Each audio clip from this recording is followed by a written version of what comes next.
3 years later, on the 4th of April in 1986, he got shot by a racist.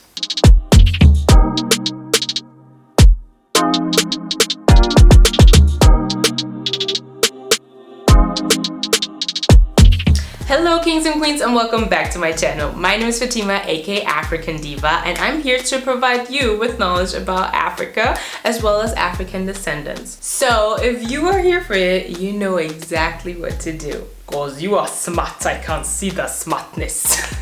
Alright, without further ado, let's get right to it. I have a dream, a phrase that we all have heard at least once in our lives. But who was the person behind that phrase? Martin Luther King is the name of a man who knew how to fight effectively without violence. He was born on the 15th of January in 1929 in Atlanta, Georgia. Not only was he the son of a pastor, he also became a pastor as well as a civil rights activist. He wanted to end segregation, meaning black people should no longer be forced to sit in the back of the buses or excluded from going to certain schools and restaurants.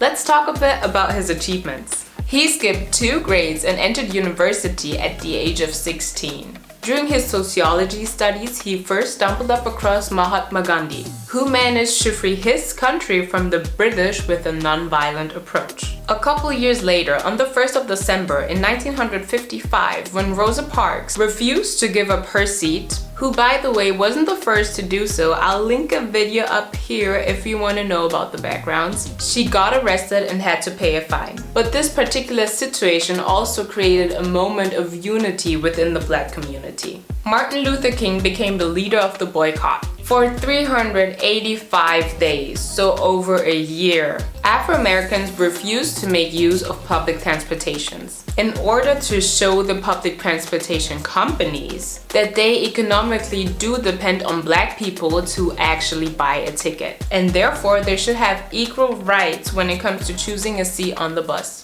And it worked. Segregation became illegal in Montgomery. August 1963 is when he held his famous speech, "I Have a Dream." It was in Washington, D.C. in front of the Lincoln Memorial. He had over 250,000 people who listened to his touching speech and marched with him. 1 year later, with the help of President Lyndon B., he managed to push out a law that would make segregation illegal throughout the whole entire country. It is also the year he earned his Nobel Peace Prize. And he didn't stop there. The following year, so in 1965, he made it possible that Afro-Americans could also vote and therefore get a political voice. 3 years later, on the 4th of April in 1986, he got shot by a racist while chatting with friends on a balcony in a motel in Memphis.